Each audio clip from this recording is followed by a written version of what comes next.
Good morning. Good morning. Good morning. Buenos dias, mi gente. Yogi-O, welcome to Daily Discipline number 336. Rob Hoback, happy that you're here. Honored and humbled that you keep coming back, like for reals. It's a two for Tuesday. What's up, LeBron? Taco Tuesday. Hope you're doing well. It's a work day, and it's time to get to work, so let's do it. First things first, still the realist. I'm also interested. Yeah, just had an interesting day yesterday. I'm interested to see how everything plays out. Um, I'm interested. I want to know more, right? I always want. Don't we all? And like we walk in something like, man, I wonder how this ends. Just relax and enjoy it, right? So, all right, moving on to my thank yous. My thank yous are that my sister Jen, her husband Rico, and their kids are coming to see us this weekend. So they're going to get to see Sam play. They're going to be here for a couple days. They're going to celebrate the first anniversary with us. Should be lots of love and laughter and fun, and I can't wait. So very thankful for that. All right, so on to the thought of the day. This won't take long today because I'm in a hurry. Does karma affect football? Yeah, think about that. So oftentimes we see, universities or professional football teams. They do things like, oh man, that I don't know that I would have done that.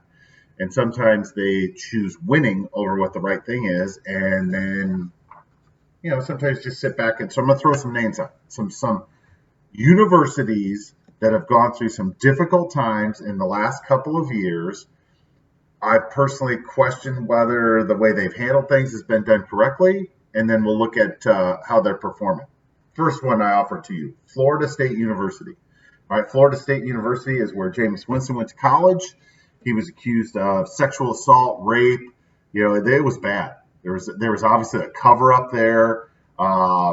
He went on to win the Heisman. I think they won the national championship too, with him as the quarterback. Right? Lots of people looking at that be like, yeah, I don't know about that because there was a lot of drama. All right. Since then, it's been a disaster. There was a story on the news this morning about how a 4-year-old kid had a lemonade stand set up to offer or to fund the coach's buyout. They want to fire their coach down there. They're a mess. Probably got what you deserved. Penn State. Yeah, we've heard all about this, right? The Jerry Sandusky stuff. And you know what's interesting is that right out of the gate, after the whole thing went down, they hired Bill O'Brien, who's the coach down at the Houston Texans. He was there 1 year. Proved to him he could coach, and then first he's like, I'm out of here. And they brought in another guy, and it seemed like it was turning the corner, but the wheels are starting to fall off that too, right? Can't outrun your past. None of us can. Michigan State University. So Michigan State University, the whole thing with the athletic trainer, again, a lot of drama around if that was handled properly. And then, they just went to Arizona State and got beat this weekend. They've been a complete, here's my favorite.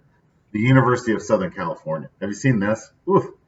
Admission scandals, this, that, and the other. They had, it was just bad, right? Pete Carroll left, and they were on restrictions for cheating. This has been, I don't know, 10 years ago. And then they had Lane Kiffin that day. He was fired on the tarmac. And then, they had Steve Sarkisian, who was, had some dependency issues.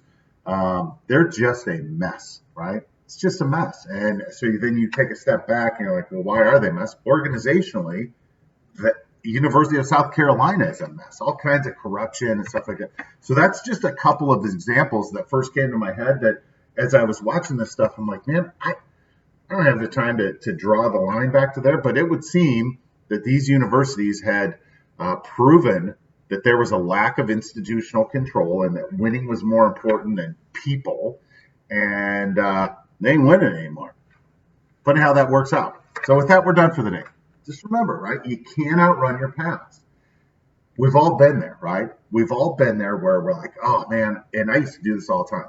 Next time there was a job, I'm going to run over there. My life will be better over there. And you go over there, and then a couple years later, you're like, kind of sucks over here.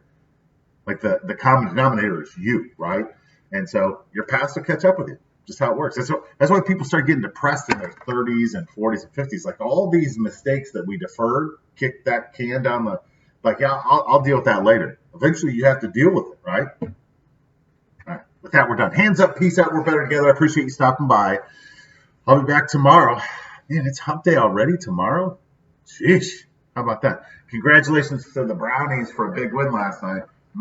Not really. Beat up the Jets, who didn't have anybody on there. I wonder if they've done anything. Yeah, it might just be bad business. All right, I got to go. I'll see you guys tomorrow. Deuces.